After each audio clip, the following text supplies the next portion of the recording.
Ngayon mo, gusto mo ginakapot namin dito. Sa umaga lang yun, ang kinakain Puro mo, Jollibee. Tapos ka daw, sulat yun. Ako yung naging pasyente.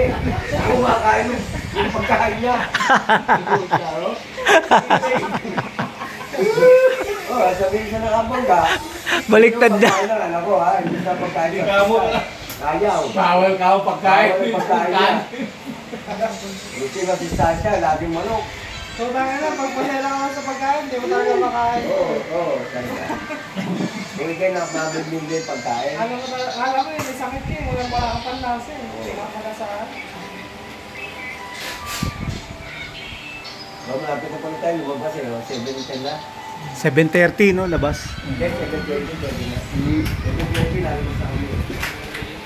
Pakbal mo tayo sa labas, sabi tayo, nakakainig dito. Pangin mo na kayo. Pangin muna tayo. Ernel, galahin muna natin yung buong mga multo. Pasok muna tayo sa multo. Aw-aw ha. Ha? Kang papayag. Baka yung ano, kung lalabas ka pa yung papeles, baka dumating si ano, Doc Cañedo. Punta tayo sa Ebor, kaya Ernel, para Malayo mga duprotas na yun. Eh, malapit lang yun. Mga tatlong kanto. Eh, malapit lang yung tatlo ka. Doon, Baka nakakain kasi natin. kasi daw, hindi yung ano, baka yung ginawa. Kasama, eh, doon yan, mag-ano tayo, magkalaban tayo sa Ebor.